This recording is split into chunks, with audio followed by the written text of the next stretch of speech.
Hello students. So next topic है आपका animal tissue. पिछले 2 लेक्चर्स में हमने प्लांट टिश्यू के बारे में पढ़ा। अब बात करेंगे एनिमल टिश्यू की। ठीक है। एनिमल्स में जो है जो टिश्यू बेसिक टाइप के 4 बेसिक टाइप्स के टिश्यू फाउंड होते हैं। वो है एपिथेलियम और एपिथेलियल टिश्यू, जिसको हम कवरिंग टिश्यू भी बोलते हैं। कनेक्टिव टिश्यू, जिसको सपोर्टिंग टिश्यू भी बोलते हैं। मस्कुलर टिश्यू, जिसको कॉन्ट्रैक्टाइल टिश्यू भी बोलते हैं। Nervous tissue. ठीक है। और इनके बारे में आगे पढ़ेंगे, जैसे क्यों बोलते हैं इनको ऐसा, कवरिंग, सपोर्टिंग और कॉन्ट्रैक्टाइल। ठीक है। फर्स्ट है epithelial tissue. Epithelium forms the outer protective covering all over the body. मतलब ये आउटर जो प्रोटेक्टिव कवरिंग है हमारी बॉडी की, वो किससे बनी होती है? एपिथेलियल टिश्यू से। ठीक है। इसीलिए इसको कवरिंग टिश्यू भी बोलते हैं। ठीक है। और lines the inside of all cavities such as mouth.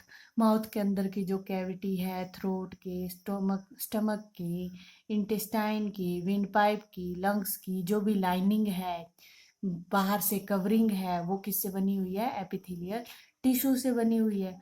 और ये जो एपिथेलियल टिश्यूज होते हैं वो एकदम क्लोजली पैक्ड होते हैं। ठीक है। और इनमें जो है इंटरसेलुलर सब्सटेंस भी नहीं प्रेजेंट होता, या प्रेजेंट होता है तो बहुत ही कम प्रेजेंट होता है, और मैट्रिक्स भी इसी तरह से प्रेजेंट नहीं होता। ठीक है। तो इनमें जो है ब्लड की सप्लाई नहीं होती। जो हमारी कवरिंग है बाहर की, स्किन की या लाइनिंग है वेरियस कैविटीज की, उनमें जो है ब्लड सप्लाई नहीं होती। आपने कभी देखा है जब हमारी स्किन की ऊपर वाली लेयर निकलती है पतली सी, तो उसमें उसमें से खून निकलता है? नहीं ना। तो मतलब उसमें जो है ब्लड सप्लाई नहीं होती, सिर्फ क्या होती है? नर्व सप्लाई होती है। ठीक है। नर्व सप्लाई का मतलब है कि हमें महसूस होता है, सेंसिटिव सेल्स होते हैं। ठीक है। तो नर्वस जो सिस्टम है वो हमें नर्व सप्लाई देता है पूरी बॉडी को। ठीक है। उसके वेरियस वेरियस फंक्शंस भी हैं। ठीक है। Different types of nervous system के। एपिथेलियल सेल जो हैं वो कि अंडरलाइंग टिश्यू से अटैच होते हैं, जिसको हम बेसमेंट मेम्ब्रेन भी बोलते हैं, जो कि बनी होती है ग्लाइकोप्रोटीन्स और white non elastic collagen fibre से। ठीक है। एपिथेलियल टिश्यू किससे अटैच होते हैं? बेसमेंट मेम्ब्रेन से, जो किससे बनी हुई है? Glycoproteins and white non elastic collagen fibre से। ठीक है। अब ये जो एपिथेलियम है, या तो ये वन सेल थिक होगा, जिसको हम सिंगल लेयर बोलेंगे, यानी कि एक लेयर प्रेजेंट होगी सिंगल सिंगल सेल की। ठीक है। और ये सेवरल लेयर्स प्रेजेंट होंगी, एक के नीचे दूसरी, दूसरी के नीचे तीसरी लेयर। ठीक है। तो उसको बोलेंगे कंपाउंड और स्ट्रेटिफाइड एपिथेलियम। ठीक है। फंक्शन की बात कर ले अगर, तो सबसे जो इम्पोर्टेंट फंक्शन है वो है प्रोटेक्शन का, है ना। जो जितने भी एपिथेलियम टिश्यू हैं वो सारे क्या फंक्शन परफॉर्म करते हैं? प्रोटेक्शन का। ठीक है। किसका? जिन जो इनके अंडर टिश्यू प्रेजेंट है। ठीक है। अगर स्किन के नीचे कोई टिश्यू प्रेजेंट है तो उसकी कवरिंग कर रहे हैं, प्रोटेक्शन कर रहे हैं। किससे? मैकेनिकल इंजरी से। ठीक है। कट वगैरह ना लग जाए, डीप वेसल्स ना कट जाएं। ठीक है। Some epithelia protect against water loss and dehydration. अब कुछ जो एपिथेलियम टिश्यू है वो वाटर लॉस से प्रोटेक्शन करता है, ताकि बॉडी से वाटर लॉस ज़्यादा ना हो जाए, डिहाइड्रेशन ना हो जाए बॉडी में। ठीक है। और इन्फेक्शन ना हो जाए ऑर्गेनिज्म से। और इनका जो है फिजियोलॉजिकल प्रोसेसेस में भी रोल है, जैसे कि रेस्पिरेटरी गैस एक्सचेंज करना। मैंने बोला ना कि एपिथेलियम टिश्यू जो है लंग्स की लाइनिंग में भी होता है, तो वहाँ पे क्या होगी? गैस एक्सचेंज होगी, है ना, रेस्पिरेशन होगी। उसी तरह से स्टमक में, इंटेस्टाइन में भी होता है, तो एलिमिनेशन ऑफ वेस्ट प्रोडक्ट्स वहाँ से होगा। ठीक है। और कुछ जो है सेल जो है ग्लैंडुलर होते हैं, जो सेक्रेटरी फंक्शन परफॉर्म करते हैं। ठीक है। सेक्रीट करते हैं वेरियस केमिकल्स। फिर है sensory role by sensory epithelium. ठीक है। ये सेंसरी रोल मतलब हमें टच करके पता चल जाता है कि हॉट है, कोल्ड है ना। तो वो क्या है? सेंसरी एपिथेलियम है। और ट्रांसपोर्टेशन ऑफ मटेरियल भी करता है एपिथेलियम। सिलिएटेड एपिथेलियम, सिलिएटेड का मतलब है एपिथेलियम पे हेयर्स लाइक प्रोजेक्शंस होंगी, जिनको हम सिलिया बोलेंगे। ठीक है। तो जो एपिथेलियल टिश्यू है वो शेप और फंक्शन के बेसिस पे किसकी, सेल्स की शेप और उनके फंक्शंस के बेसिस पे डिफरेंट टाइप्स का है, ठीक है। कौन कौन सा, स्क्वैमस, स्क्वैमस एपिथेलियम जिसको हम जिसके सेल्स फ्लैटेंड होते हैं। फिर आ गया कॉलुमिनर, ठीक है, उसके सेल्स कॉलम लाइक। क्यूबाइडल जिसके क्यूब लाइक। सिलिएटेड जैसे सेल सिलिया, जिन पे सिलिया प्रेजेंट हो। ग्लैंडुलर जिनके जो सेक्रेटरी नेचर के हों, है ना। और स्ट्रेटिफाइड जिनके मैनी लेयर होती हैं। तो हम बात करेंगे स्क्वैमस एपिथेलियम की। आपको स्ट्रक्चर बता दूं अगर मैं, तो ये जो फर्स्ट है ना, ये है स्क्वैमस एपिथेलियम, ठीक है। बहुत ही पतला होता है और एज टू एज फॉर्मेशन है, ठीक है। डेलिकेट लाइनिंग कवरिंग, ये देखो बहुत पतला है और ये एज टू एज जुड़े हुए हैं।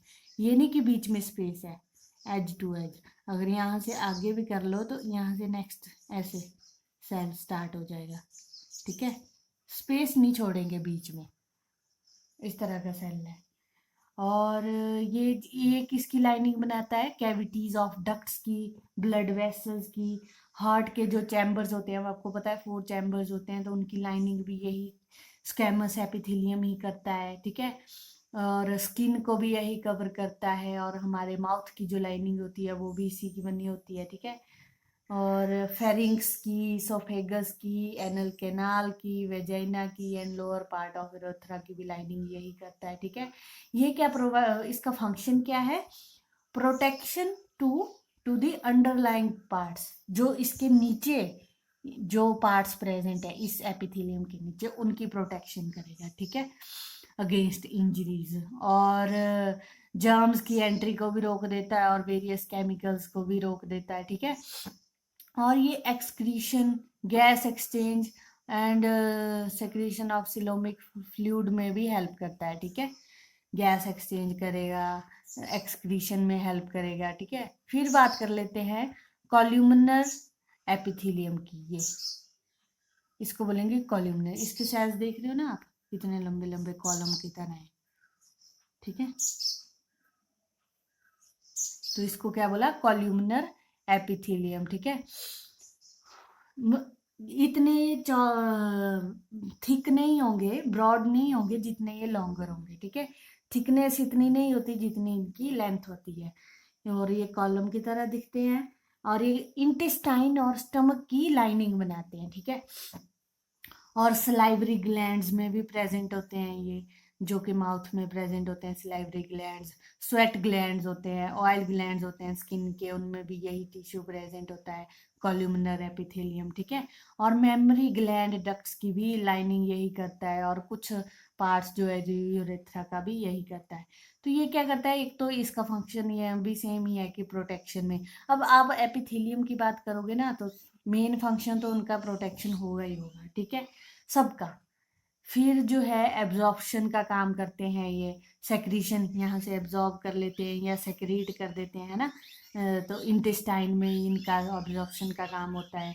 तो जो हाँ, कॉल्यूमिनर एपिथेलियम जो है, स्पेशलाइज्ड जो फंक्शन है इनका इंटेस्टाइन में, वो है absorption of water and digested food, ठीक है। उसको एब्जॉर्ब करेगा और अपनी आपकी बॉडी में दूसरी पार्ट्स में भी भेजने में हेल्प कर देता है ये, ठीक है। फिर आ गया क्यूबॉइडल एपिथेलियम। ये इसको बोलेंगे क्यूबॉइडल एपिथेलियम, क्यों, क्योंकि इसका जो सेल्स की शेप है वो क्यूब की तरह है, ठीक है, इसलिए। और न्यूक्लियस जो है सेंटर में प्रेजेंट होता है, ये देखो सेंटर में प्रेजेंट है ना। ये तो आप साइड से देख पा रहे हो क्योंकि काट दिया हुआ है, ठीक है। ऐसे ये बीच में प्रेजेंट होता है, ठीक है। और ये क्या करता है, किसकी लाइनिंग करता है, सलाइवरी डक्ट्स की, और पेनक्रियाज में जो डक्ट्स प्रेजेंट होते हैं उनकी, स्वेट ग्लैंड्स की, सलाइवरी ग्लैंड्स की, और थायराइड ग्लैंड। थायराइड ग्लैंड आपको पता है ना कहाँ होता है, नेक में, नेक में थोड़ा सा नीचे है ना, तो उसकी कवरिंग भी यही करता है, ठीक है। और ये ओवरीज और स्पर्म प्रोड्यूसिंग ट्यूब्यूल्स की भी लाइनिंग करता है। तो इसका काम प्रोटेक्शन तो है ही है, सेक्रीशन करेगा ये, ठीक है, एब्जॉर्प्शन करेगा, अब स्वेट ग्लैंड्स की लाइनिंग कर रहा है तो क्या करेगा, सेक्रीट करेगा ना, किसको, स्वेट को। और एक्सक्रीशन में हेल्प करता है ये, ठीक है। पैनक्रियाज में होगा तो एक्सक्रीशन में हेल्प करेगा, और ओवरीज की लाइनिंग करेगा तो वहां पे गैमीट फॉर्मेशन में हेल्प करेगा, ठीक है। नेक्स्ट है सिलिएटेड एपिथेलियम, ठीक है। तो ये देखो, इन सेल्स के ऊपर ये हेयर लाइक प्रोजेक्शन हैं, इनको बोला सिलिया, इसीलिए इसका नाम पड़ा सिलिएटेड एपिथेलियम, ठीक है। क्यों पड़ा, क्योंकि इसके ऊपर क्या है, हेयर लाइक प्रोजेक्शंस है। न्यूक्लियस है, साइटोप्लाज्म, और ये बेसमेंट मेम्ब्रेन है, ऐसी मेम्ब्रेन से जुड़े होते हैं ये सारे, ठीक है, बेसमेंट मेम्ब्रेन से। तो इसका जो कंसिस्टिंग ऑफ, इसमें या तो क्यूबाइडल सेल्स भी हो सकते हैं, कॉलमिनर सेल्स भी हो सकते हैं, और मेन चीज क्या होगी, इनके ऊपर हेयर लाइक प्रोजेक्शंस होंगी, जिसको हम सीलिया बोलेंगे, ठीक है। किसकी तरफ, आउटर साइड की तरफ, ठीक है। तो ये कहाँ पे प्रेजेंट होता है, विंड पाइप में, ट्रैकिया, ठीक है, और किडनी ट्यूब्यूल्स में, ओविडक्ट में, वेंट्रिकल्स ऑफ ब्रेन्स में, ठीक है। सो ये क्या करता है, मूवमेंट ऑफ म्यूकस, अब विंड पाइप में प्रेजेंट होगा। अभी आपको जुकाम वगैरह हो जाए, कोल्ड वगैरह हो जाए, तो म्यूकस होता है, तो उसकी मूवमेंट करने में ये सीलियाज हेल्प करते हैं, ठीक है। फिर यूरिन, एग्स और स्पर्म्स की मूवमेंट, सेरिब्रोस्पाइनल फ्लूइड जो कि हमारे ब्रेन से निकलता है, उसकी हेल्प करता है, ठीक है, मूवमेंट में, किसी पर्टिकुलर डायरेक्शन में मूव करेगा इनको, ठीक है। फिर बात कर लेते हैं ग्लैंडुलर एपिथेलियम की, ठीक है। इसमें जो है छोटे छोटे छोटे छोटे कॉल्यूमिनर एपिथेलियम सेल्स होते हैं, ठीक है, जो मॉडिफाइड होते हैं किसके लिए, केमिकल सेक्रीट करने के लिए। ये सेल्स इस तरह से मॉडिफाई हो जाएंगे कि ये क्या करेंगे, केमिकल सेक्रीट्स करेंगे, ठीक है। सो ये जो है गैस्ट्रिक ग्लैंड्स, पैनक्रियाटिक लोब्यूल्स और इंटेस्टाइनल ग्लैंड्स में लाइनिंग की फॉर्म में प्रेजेंट होते हैं, ठीक है, लाइनिंग करते हैं। तो अगर वहां की लाइनिंग कर रहे हैं तो सेक्रीशन तो करेंगे ही केमिकल्स की, है ना। फिर आ गया स्ट्रेटिफाइड एपिथेलियम, इसमें देखो आप, बहुत सारी लेयर है, 1 2 3 4 5 6 7 8, है ना, बहुत सारी लेयर्स है। तो ये बहुत सारी लेयर्स में प्रेजेंट होता है, और जनरली जो है ना, वहाँ ऐसी जगहों पे प्रेजेंट होता है जहाँ पे जो है स्किन का टीयर होने का खतरा बहुत ज्यादा होता है, जैसे कि हमारी आउटर कवरिंग है ना, वहाँ पे लगती रहती है चोट वगैरह थोड़ी बहुत, तो वहां पे ये इतनी सारी कवरिंग प्रेजेंट होती है, ठीक है। वो किस लिए होती है, अगर ऊपर वाली लेयर निकल भी जाए तो जो नीचे वाली है वो फिर से रीजनरेट कर देगी ऊपर वाली को, ठीक है। तो इतनी सारी लेयर्स के थ्रू होके ही डीप कट लगने के चांसेस बहुत कम होते हैं, ठीक है, क्योंकि हमारे पास क्या होती है, इतनी सारी लेयर्स प्रेजेंट होती हैं स्किन के अंदर। और माउथ कैविटी में भी इतनी सारी लेयर्स, यही लाइनिंग प्रेजेंट होती हैं स्ट्रेटिफाइड, ताकि कट वगैरह ना लगे, ठीक है। तो ये था एपिथेलियम टिश्यू। नेक्स्ट लेक्चर में हम कनेक्टिव टिश्यू की बात करेंगे, ठीक है। Okay, thank you.